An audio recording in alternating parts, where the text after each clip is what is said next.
Boa noite, igreja. No vídeo e ao vivo.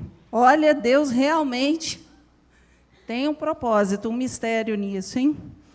Mas, como você viu aí, a nossa conferência está chegando. E se você tem dúvida de como fazer a sua inscrição, procura, intitulado pela pastora Silvia, uma jovem da nossa igreja, que é a Roberta, a Sara e a Hanna. Então, procure elas no final do culto para saber como entrar na plataforma e fazer a sua inscrição. Amém? Vocês estão dormindo ou estão acordados? Levanta a mão aí, povo do aleluia. Amém? Amém. Nós estamos felizes por estarmos aqui nessa noite e eu quero convidar você a fechar os seus olhos. Eu sei que você já adorou a Jesus comigo. Você foi tremendamente abençoado por tudo que nós declaramos aqui. Você já derramou o seu coração na presença do Senhor durante a oração. Você já celebrou com os dízimos e com as ofertas. Mas agora é o momento que o Senhor tem algo novo para falar para você. Então, feche seus olhos e fala com o Espírito Santo de Deus. Senhor, nós entregamos a Tua palavra a ser lida nessa noite, para que ela, mais uma vez, possa fluir em nós e através de nós. Que somente a voz do Senhor seja falada aqui nesse lugar e que saiamos edificados, fortalecidos, convertidos, rendidos ao Senhor e cheios da Tua presença, em nome de Jesus. Amém. Bom, eu quero começar falando aqui do nosso tema desse mês, o testemunho das mulheres na Bíblia. E eu fiz um slide aí caprichado com uma foto para a gente poder ficar com saudade do que aconteceu ontem. O povo que teve ontem lá no sítio, levanta a mão aí para eu ver. Olha que coisa linda. Foi bom ou foi incrível? Não foi? E você que não foi, não pode perder o próximo. E eu coloquei essa foto para a gente poder lembrar de um momento ontem. Olha, que dia, meus amigos, que dia. Teve batismo, teve churrasco, teve ministração para as mulheres. E olha, eu falava lá o seguinte, melhor do que qualquer dorama. Nós tivemos um pedido de casamento, ao vivo, a cores, que entrou para a história. E eu coloquei aí, fiz questão de colocar a celebração da Maiane, né? Porque nós ficamos felizes por esse momento. E isso tem muito a ver com o que nós vamos falar nessa noite. Porque nessa série de mensagens sobre o testemunho de mulheres na Bíblia, se você olhar aí, a Maiane está celebrando. O Paulo Vitor está com aquela cara assim, mulher, você não sabe o quanto isso tudo me custou, né? Mas vai valer a pena, é um investimento. E quem acompanhou aí o Paulo Vitor nesses últimos dias, gente, pensa numa expectativa. Na sexta-feira à noite, Paulo Vitor falou assim, olha, se eu for pedir a Maiane em casamento, e ela estiver toda molhada com a água da piscina, toda feia, ela vai falar que ela nem quer casar comigo. Além de tudo, tem que dar um jeito dela estar com a roupa, com o cabelo maquiado. E foi um quebra-cabeça para a gente poder bolar uma estratégia para a dona Maiane se arrumar, né, Jéssica? Aí o povo da fotografia inventou lá um negócio de fazer foto, leva roupa. E Maiane levou a roupa, ficou linda mais do que ela já é e deu tudo certo, graças a Deus. Mas essa foto, para a gente começar a nossa reflexão dessa noite, eu coloquei para você poder pensar comigo o seguinte, amor custa caro. Ó, Michael deu glória ali, ele sabe. do mistério. Amor custa caro, meu querido. Amor não é só sentimento. Amor é atitude. Cada vez que você vai ao supermercado fazer compras para a sua família, tem muito amor naquele carrinho. É ou não é? Um amor que está cada vez mais caro. Diga-se de passagem. Cada vez que você tem que pagar a conta de luz e energia, a conta de luz e de água lá da sua casa, você fala assim, olha, é muito amor, viu? É muito amor que eu estou investindo nessa família. Quando é descontado lá do seu contra-cheque, o plano de saúde, você fala assim, eu podia estar recebendo tanto, mas eu estou recebendo tanto porque eu tenho que pensar na saúde da minha família. Isso é amor. Cada vez que a sua mulher vai no salão e ela sempre tem um negócio para fazer no cabelo, na sobrancelha, na unha, haja amor. É muito amor investido ali. Você que tem filho pequeno, você que é avô, você que é avó. O amor, ele despende muitos gastos, muitos investimentos. E é assim em todas as áreas da nossa vida. Tudo que nós amamos requer de nós cuidado, dedicação. E com o Evangelho não é diferente.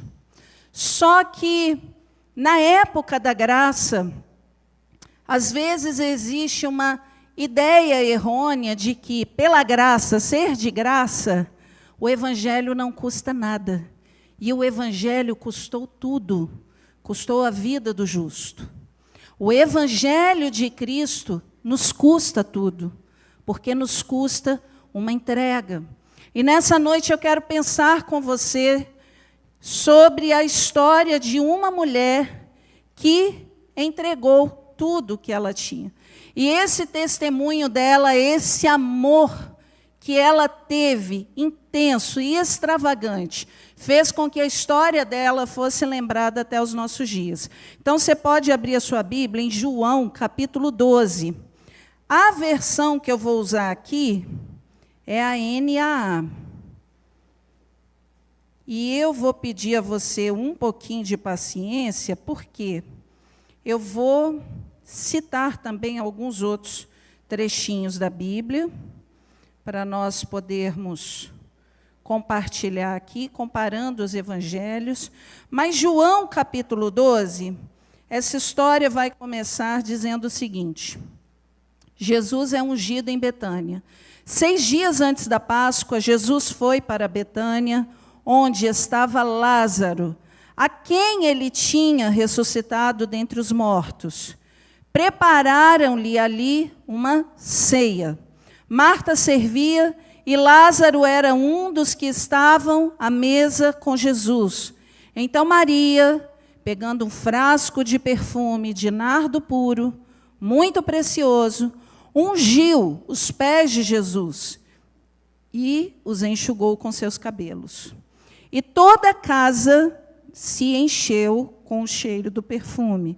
Mas Judas Iscariotes, um dos seus discípulos, aquele que estava para trair Jesus, disse: por que este perfume não foi vendido por 300 denários? E o valor não foi dado aos pobres? Ele disse isso não porque se preocupava com os pobres, mas porque era ladrão. E tendo a bolsa do dinheiro, tirava o que era colocado nela. Mas Jesus disse: deixe-a, que ela guarde isto para o dia do meu sepultamento, porque os pobres estão sempre com vocês, mas a mim vocês nem sempre terão. Vamos pensar um pouquinho sobre esse texto. A primeira coisa que eu quero aqui que você entenda comigo é que essa Maria é a Maria de Betânia. Existe uma história que somente Lucas conta sobre uma outra mulher que vai até Jesus e unge os pés de Jesus. Não é essa Maria. Mateus, Marcos e João contam a história de Maria de Betânia. E por que eu quero que você entenda essa diferença? Porque existem algumas características dessa mulher aqui nesse texto diferentes do que é contado lá em Lucas 7. Essa mulher aqui, ao contrário da mulher de Lucas 7, ela não estava indo pedir perdão, querendo ser alcançada por Jesus. Ela já conhecia Jesus. Ela vai até Jesus, ungir Jesus, através de um ato de adoração. O objetivo dela era somente esse. Ela já era discípula de Jesus. E essa Maria aqui, ela está na casa de Simão, que foi curado de lepra, e não na casa de um fariseu. O jantar nem era na casa dela, mas ela estava lá. Diz João que Marta estava servindo, como era de costume fazer, Lázaro estava lá, e essa Maria é a Maria, irmã de Marta e Lázaro, que chega, como sempre, se destacando ali pela sua necessidade de estar juntinho do Mestre. Essa Maria, ela chega até Jesus, João fala que com um nardo puro, o que também é diferente da Maria de Lucas 7. Porque a Maria de Lucas 7, ela tem um vaso de alabastro, a Hannah falou aqui que nós estamos no mês da oferta de alabastro, e alabastro era o recipiente, o vaso onde era colocado o perfume. A Maria de Betânia, que lemos aqui em João 12, ela está com um nardo puro, caríssimo, mais caro do que qualquer Chanel número 5, porque ele equivalia a 1 ano de trabalho. Pensa se o seu cônjuge, se o seu filho te pede um simples perfume, onde você tem que ficar 1 ano, Maurício, sem gastar nada do seu salário. Você ia falar, mulher, você precisa de libertação. Que negócio é esse? É verdade ou não é? Precioso. Gente, esse nardo, ele vinha do Himalaia. Era algo usado só por autoridades reais. E é esse perfume que Maria chega aqui, sempre querendo estar mais íntima, mais próxima do Mestre. Essa Maria nos dá um testemunho que atravessa gerações do amor que Cristo merece, do amor que eu e você somos chamados a conhecer. E eu coloquei aqui 4 itens que eu quero discorrer rapidamente com vocês sobre o evangelho vivido por Maria. O evangelho vivido por Maria, assim como o perfume que ela derramou nos pés do Senhor, era um evangelho puro. E ele tem algumas características. A primeira delas, olha só, Maria seguia a Cristo. Parece algo sem relevância, mas quando você vê lá em Mateus, capítulo 26, ele vai falar o seguinte: Jesus estava em Betânia, na casa de Simão, o leproso. Lá em Marcos, capítulo 14, Marcos, capítulo 14, também vai ser falado, no versículo 3, quando Jesus estava em Betânia, fazendo uma refeição na casa de Simão, o leproso, veio uma mulher, trazendo um frasco feito de alabastro com um perfume muito valioso de nardo puro. E, quebrando o frasco, derramou o perfume sobre a cabeça de Jesus. Por que é importante você pensar nisso aqui comigo? O jantar não era na casa dela. Ela já conhecia Jesus há tanto tempo. Jesus estava aqui, quando você olha nos evangelhos, Jesus estava num momento de despedida. Jesus estava se preparando para a sua crucificação. E é interessante você observar que nos últimos dias da vida de Jesus, não tem nenhum milagre, não tem nada como acontecia no meio das multidões, aquele reboliço. Ao contrário, nos últimos dias que antecedem a morte dele, fica evidente que tudo que Jesus queria e fazia era estar o mais próximo possível dos seus, estar o maior tempo possível com os seus discípulos. E Maria nos dá uma lição aqui, porque ela fala, olha, eu ainda quero mais. Eu ainda quero estar perto do Mestre. Se ele está na casa de Simão, é na casa de Simão que eu vou estar. Até o último momento, eu vou aproveitar de Jesus tudo que eu posso. Eu vou estar com Jesus o maior tempo possível que eu tiver. Olha a intensidade dessa mulher. Porque seguir a Cristo não é estarmos aqui nesse domingo à noite dentro do templo. Isso aqui, essa junção que nós estamos fazendo aqui, quem está assistindo no online, isso aqui é só uma parte da nossa vida com Cristo. E o discípulo de Cristo, quem realmente quer seguir a Cristo, ele entende que ele não segue a Jesus só no domingo. Ele não lembra de Jesus só na Páscoa. Ele não faz algo para Jesus só no Natal. Não tem data, não tem dia, não tem hora. É todos os dias seguindo a Cristo. Esse é o Evangelho. E Maria, ela nos deixa aqui a entender que, olha, ela quer estar na casa de Simão, ela quer estar ali com o seu mestre em toda e qualquer situação. Ela era grata pelo Senhor ter ressuscitado o seu irmão, mas Maria, queridos, tinha algo que às vezes nos falta. Maria tinha vontade de aprender cada vez mais. Vontade de sempre querer mais. Ela tinha chama no coração. E às vezes eu e você que temos tantas regalias de acomodação, você está aí no ar-condicionado.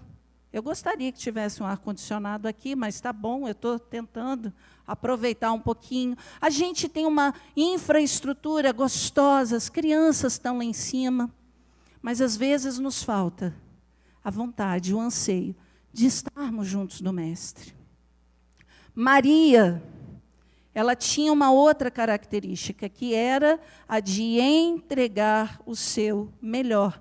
João, capítulo 12, verso 3, disse que ela pegou um frasco de perfume de nardo puro. E João fala aí, muito precioso. Tão precioso que levantou a cobiça de Judas. Ela pegou algo que não era sem valor, mas algo que Davi já havia ensinado lá atrás. Lá em 2 Samuel 24, quando ele fala o seguinte, olha, eu não oferecerei ao meu Deus aquilo que não me custe nada. E na época do Evangelho da Graça, do Evangelho que de graça nós acreditamos que foi, mesmo tendo custado tudo a Cristo. Nós às vezes nos esquecemos, queridos, que nós devemos oferecer para Deus aquilo que tem valor. E o tempo todo nós estamos nos justificando, falando, Deus entende. 1 ano sem ler a Bíblia, Deus entende. Não orei nem 1 minuto essa semana, mas Deus entende. E Deus tem que entender tanta coisa. E Maria está aqui chamando a minha atenção e a sua atenção para falar o seguinte, olha, eu poderia ter dado um abraço em Jesus. Jesus, valeu, hein? Você é sensacional, obrigado. Mas ela resolve entregar um nardo puro, porque ela ensina aqui para mim e para você que nós devemos entregar para o Senhor o nosso melhor. O Senhor poderia ter olhado para ela e falado assim, mulher, que loucura, você precisa desse dinheiro, para que você vai fazer isso? Não, não, não, Maria, guarda esse nardo. Jesus não faz isso. E se você observar, querido, a vida de Jesus, você vai ver que Jesus aceitou 2 moedinhas, Jesus aceitou um perfume que custava 1 ano de trabalho, porque Jesus valoriza o coração que quer dar a Ele o melhor. Qual é o seu melhor? Qual é o evangelho que você tem vivido? É um evangelho onde você entrega o seu melhor? Ou você tem entregado para Deus das suas sobras, daquilo que sobrou do seu tempo, daquilo que sobrou das suas finanças? Você vê se você vai entregar alguma oferta. E os missionários que lutem. Daquilo que sobrou da sua comida, você compartilha com alguém. Não é isso que o Evangelho nos ensina. O Evangelho nos ensina que assim como nós temos um Cristo que se deu, um Deus que nos deu o seu melhor, nós damos o que temos de melhor. Talvez o seu melhor não seja como o meu, mas é o seu melhor, é isso que o Senhor quer. Nós criamos filhos, quantos pais e mães nós temos aqui? Levanta a mão. Seu tesouro, né? Tem a idade que tiver, não é? Eu sei, porque é para mim. Sou a mãe babona que olha e fala, como cresceram, que lindo. Ontem eu falei, Maiane, estende a mão, minha filha, bota unção nessas meninas para ver se o negócio vai. Mas os filhos são o que a gente tem de melhor, não é? Estamos criando filhos só para serem profissionais bem-sucedidos? Ou estamos entregando os nossos filhos para Deus porque eles são o melhor que nós temos? A nossa casa é para o nosso deleite, para o nosso desfrute, para a nossa diversão? Ou a minha casa é um lugar que eu estou entregando para Deus? É o nosso melhor, queridos. Em terceiro lugar, o Evangelho de Maria era o Evangelho de quem tem um coração quebrantado. E isso é tão realidade que, olha só, diz a palavra que Maria, quando ela pegou aquele frasco de alabastro, aquele perfume, diz a palavra que Maria derramou o perfume sobre a cabeça de Cristo, mas que Maria quebrou o frasco. Você sabe o que isso significava, quebrar o frasco? Lá em Marcos, capítulo 14, no verso 3, diz, no finalzinho do versículo, quebrando o frasco, derramou o perfume sobre a cabeça de Jesus. Quebrar o frasco significava que, depois daquela pessoa que ela estava honrando, ninguém nunca mais poderia reutilizar aquele frasco. Aquele frasco era somente do Cristo que ela queria adorar. Ninguém mais seria digno, ninguém mais iria pegar aquele vidro de alabastro para usar para nenhuma outra finalidade. Ela dá exclusividade a Jesus. E quando ela quebra esse frasco, diz a palavra que todo o ambiente se encheu com aquele aroma, com aquela fragrância. Um coração quebrantado é um coração que não tem medo de ser quebrado por Deus quantas vezes for necessário. Nas situações que forem necessárias. Porque o sofrimento que nós atravessamos aqui é uma ferramenta de estarmos sendo moldados pelo Senhor. E se você ler lá em 2 Coríntios, capítulo 2, versículo 15, o que Maria fez tem muita relação com o que Paulo fala, porque ele diz que nós somos para com Deus o bom perfume de Cristo, tanto entre os que estão sendo salvos, como entre os que estão se perdendo. Responda para você mesmo. Quando a vida te aperta, quando a vida é difícil, quando o seu frasco é quebrado, seja lá qual ele for, o que você exala? O que sai de você no dia ruim? No dia, não tem aquele dia que você fala assim, misericórdia, hein? Aí não tem aquele meme da internet? Acaba, pelo amor de Deus! Que você está assim, nesse clamor. Nesse dia, o que você exala? Porque quando temos o evangelho que Maria vivia, Ao sermos quebrados, nós exalamos o perfume de Cristo. Quando as coisas não vão bem no nosso serviço, na nossa saúde, com as pessoas que nós amamos, quando nós recebemos da vida mais nãos do que sim, é nesse momento que o bom perfume tem que exalar. E às vezes só exala o mau humor. Só exala um temperamento difícil. Às vezes só exala ansiedade, irritabilidade. E nós precisamos entender que, nessas situações, as experiências são transformadoras para o nosso caráter. Em quarto lugar, Maria nos ensina que ela priorizava. Que importante isso. Aquilo que é espiritual. Lá em Marcos,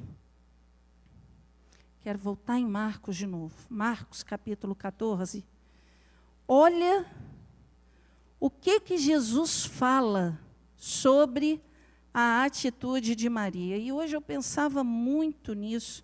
Que mulher de visão. Marcos, capítulo 14, no versículo 8, diz o seguinte, Jesus falando de Maria. Ela fez o que pôde. Ungiu o meu corpo antecipadamente para a sepultura. Maria entendeu o que os discípulos de Jesus, até o último instante, se recusavam a entender. O mestre estava partindo. Sabe por que Maria entendeu? Porque ela estava sempre seguindo a Cristo, sempre perto de Cristo, sempre ouvindo as palavras do Cristo. Maria entendeu, ela não sabia quando seria, mas ela entendeu. Ele está se despedindo da gente. Ele está falando que ele vai nos deixar. Ele está juntando as pessoas aqui, porque, olha, a qualquer momento está para acontecer uma coisa. E ele não vai mais estar com a gente. E Maria falou o seguinte, eu jamais vou deixar ele ir, sem antes preparar o corpo dele. E é isso que Cristo afirma. Ela está fazendo o que ela pôde. Ela está preparando o meu corpo antecipadamente. A única que teve a visão do futuro, de se preparar para o que realmente importava. Pedro, até o último instante, está falando, não, Senhor, eu não vou te deixar ir. Mas Maria está ali. Opa, vai acontecer algo que vai mudar toda a nossa história. Então, eu não quero pensar na minha saudade, eu não quero focar na minha dor, eu quero confiar no que Ele está falando. Ele está falando que Ele vai. Eu quero que Ele saiba o quanto eu amo. Maria priorizou o que era espiritual. Queridos, certamente um perfume que custa 1 ano de salário, poderia ser usado para uma bela reforma na casa. Eu falei com a Hannah um tempo atrás, eu falei, pelo amor de Deus, muda o nome do grupo da nossa família. Porque ela botou o nome do grupo da família, Família em Construção, de tanta obra que a gente tinha que fazer lá em casa. Eu falei, menina, lança uma palavra profética. Aí ela foi e colocou lá, Família de Vitórias. E que Deus nos ajude, né, Hannah? Com certeza, 1 ano de salário na minha casa ia ter muita coisa para reformar, gente. Começando da parte de instalação elétrica, ia ter reforma para fazer. Certamente alguém iria falar assim, eu tenho uma viagem dos sonhos para fazer. Alguém iria falar, o meu filho vai precisar. Porque amanhã, depois, esse menino vai estar na faculdade, eu preciso fazer uma boa de uma poupança para ele. Alguém iria falar, olha, minha aposentadoria é pequena, eu preciso garantir o meu futuro. Porque nesse país, você sabe que o sistema de saúde, às vezes, é complicado. Vou ter um pé de meia. Maria não pensa no futuro dela. Ela não pensa no que ela poderia vir a precisar, como a gente está o tempo todo fazendo. Maria tem a visão do espiritual. O espiritual para ela valia muito mais do que aquilo que era material. E eu não sei se você já reparou, porque eu não sei com quem que você tem andado. Mas as pessoas de visão espiritual, elas nunca têm escassez de nada. A pessoa que é apegada ao material, ela está sempre descobrindo um lado para poder cobrir o outro. Não é verdade? É por isso que a palavra de Deus fala que nunca vi um justo mendigar o pão. Porque a bênção acompanha aquele que é generoso. Maria fala o seguinte: não me importa o quanto custa, Jesus vale mais. Só que ao contrário de Maria, existe um outro evangelho que Judas vivia. E eu separei uma frase aqui, porque nós estamos no mês do Setembro Amarelo, e eu quero pensar com você o seguinte: olha, o principal propósito do evangelho não é te poupar do sofrimento. Eu sei que você apresenta o seu sofrimento a Deus em oração, e eu também. E a gente clama pela misericórdia dele e fala: Senhor, põe fim. Eu também faço isso. Mas o objetivo do evangelho não é te poupar do sofrimento.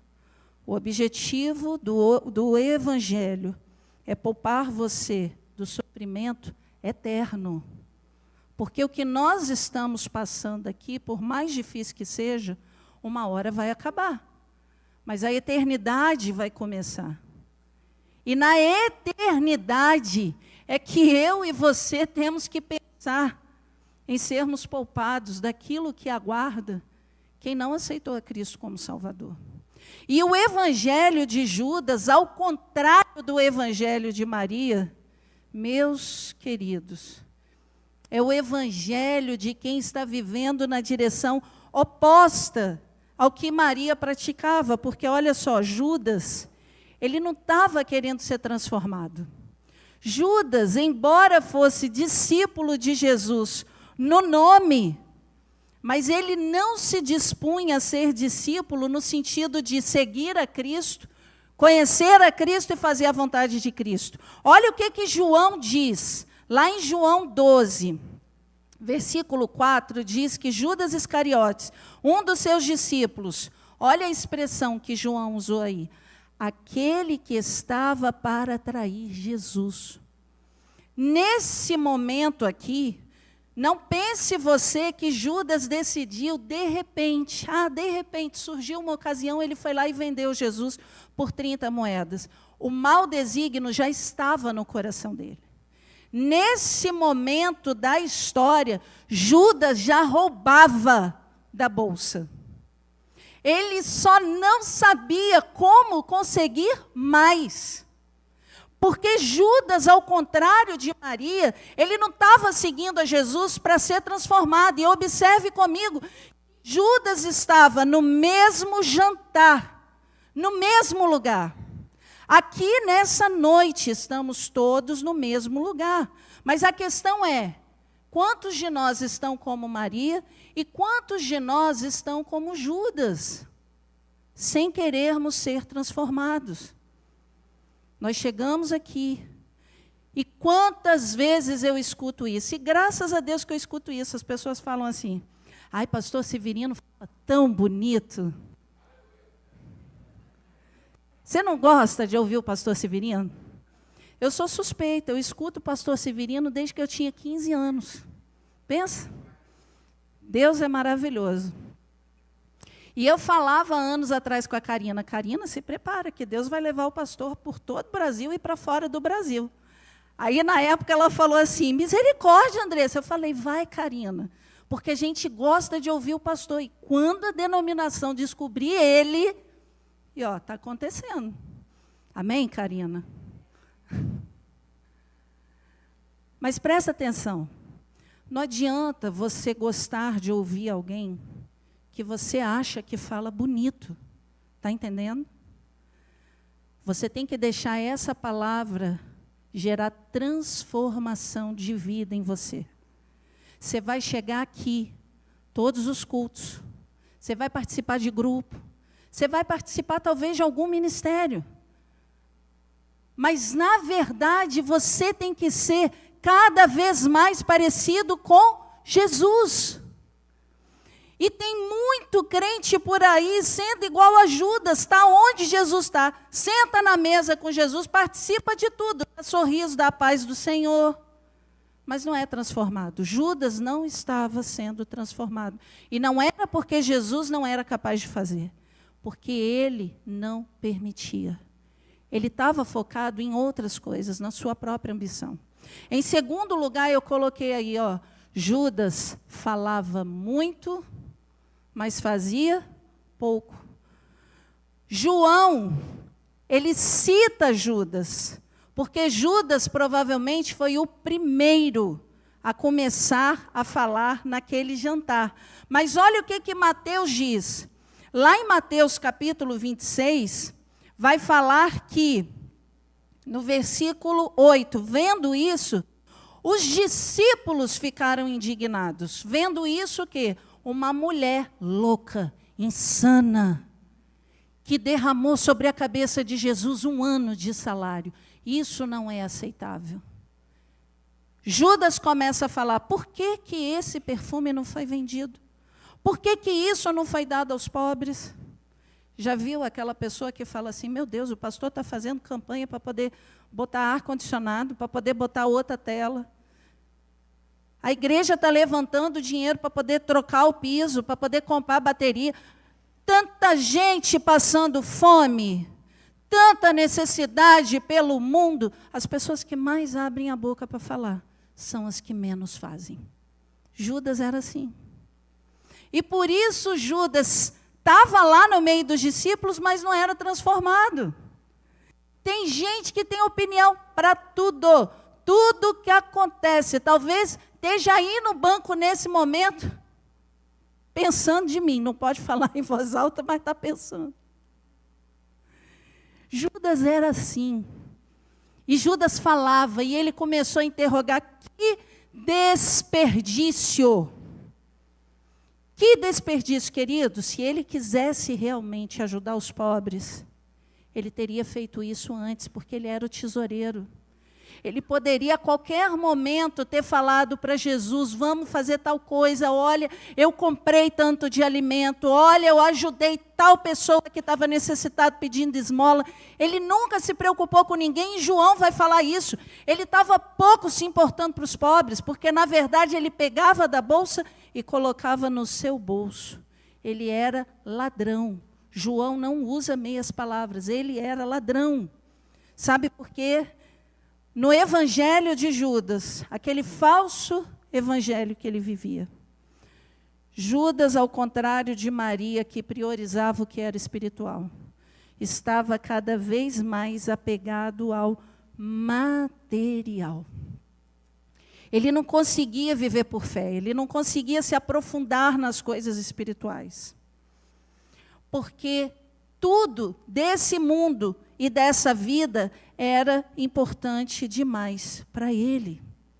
E quantas vezes, no nosso dia a dia, nas nossas questões do cotidiano, na nossa vida, eu e você precisamos fazer uma escolha simples.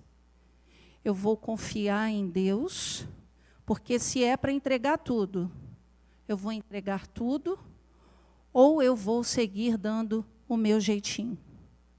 Quantas vezes nós não entendemos que precisamos ser moldados por Deus e nos apegamos às coisas, às conquistas que nós tivemos ao longo da vida, depositando nelas o nosso coração. É por isso que Jesus, em outra passagem, vai falar, onde estiver o seu tesouro, ali estará o seu coração.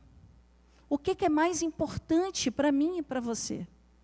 E Judas era aquele, em último lugar, que espalhava oposição. O prazer dele estava em levantar contenda, em levantar confusão, em levantar dúvida na cabeça dos outros. Olha, se você tem alguém na sua vida que é assim, você foge dessa pessoa. Escolha caminhar com aqueles que são de fé e de oração. Porque aqueles que são de oposição vão questionar você o tempo todo. Você vai para a igreja de novo? Você não foi no domingo? Por que você vai na segunda? Você vai para a igreja às 6:30 da manhã fazer o quê? Precisa disso? Deus não quer isso, não. Deus quer o nosso coração. E muitos estão caindo nessa conversa. E muitos estão deixando de viver coisas grandiosas no mundo espiritual, porque estão cedendo às vozes de Judas que se levantam pelo caminho. Meus amados, olha o que Jesus fala, João capítulo 12, versículo 7. Jesus corrigiu Judas, Jesus corrigiu todos os discípulos e disse: deixe-a, que ela guarde isto para o dia do meu sepultamento, porque os pobres sempre estão com vocês, mas a mim nem sempre vocês me terão. Eu quero te fazer uma pergunta nessa noite. Que evangelho você tem acreditado? Que tipo de evangelho você quer viver? Porque o evangelho que Maria viveu, o verdadeiro evangelho, porque só há um, e ele se traduz em Cristo, é o evangelho da entrega, do amor incondicional. O evangelho que eu e você somos chamados a viver com Cristo é o evangelho onde o seguimos a todo tempo, onde estivermos, exalamos o bom perfume, entregamos o nosso melhor, temos um coração quebrantado e conseguimos distinguir a importância das coisas espirituais.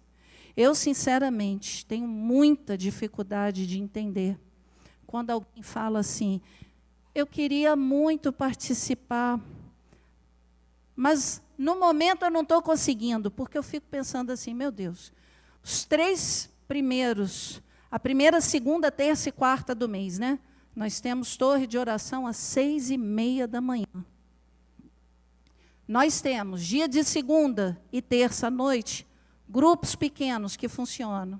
Nós temos na primeira quinta de cada mês, às 15 horas, culto aqui no templo. Nós temos dia de quarta noite, escola de discípulo. Nós temos dia de quinta noite, oração online. Nós temos vir e volta dia de sábado, uma ou outra programação, seja dos jovens, seja das mulheres. Nós temos no domingo a tal cereja do bolo, como dizem que é esse culto.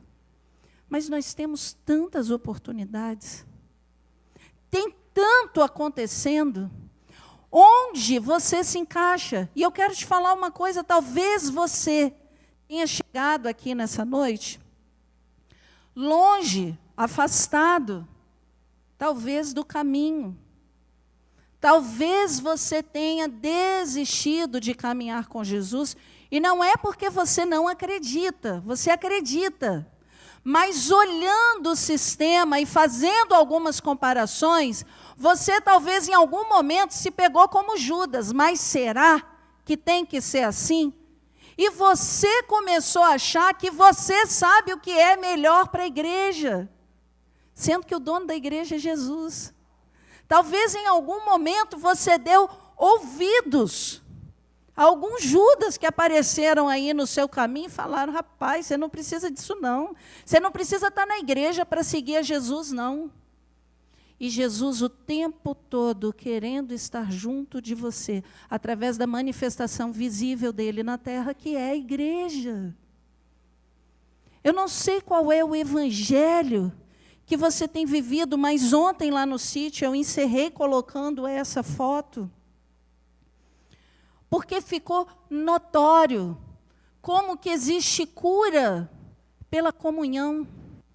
Quando estamos juntos, compartilhando orações, quando estamos juntos, compartilhando a palavra. Talvez você venha se arrastando ano após ano.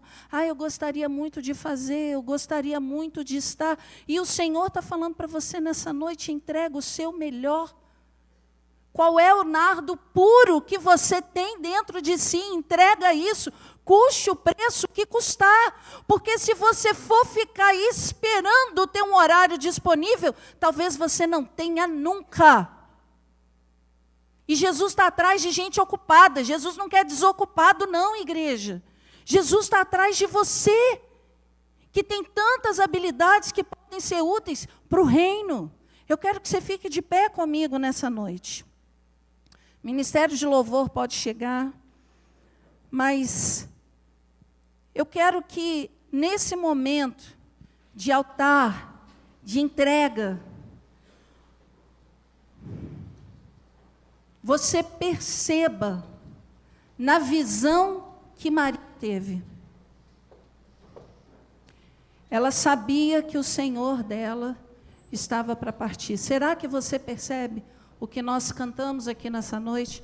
Os sinais da sua vinda mais se mostram cada vez. Será que você tem estado atento a isso? Eu espero que você não tenha entrado numa zona de comodismo e de conforto, de achar que como tudo já foi feito, você não precisa fazer nada, porque a sua vida é o tudo que você pode entregar. Eu quero convidar você nessa noite, que chegou aqui talvez perdido, talvez você está andando de igreja em igreja, porque você está procurando manifestações de poder. E louvado seja Deus, porque Ele é o dono de todo poder. Ele usa quem Ele quer, como Ele quer, na hora que Ele quer. Mas deixa eu falar com você uma coisa. O Senhor, nos últimos instantes de sua vida, chamou os discípulos apenas para uma coisa: para estarem perto dEle. E talvez você que chegou aqui nessa noite, você só precise disso. Se colocar juntinho, pertinho de Jesus. Se você entende que Ele é o único, que Ele é o Senhor, que Ele é o Salvador, não tenha medo de se entregar, de deixar o Senhor quebrantar o que for preciso na sua vida. E nessa noite, enquanto nós vamos estar louvando,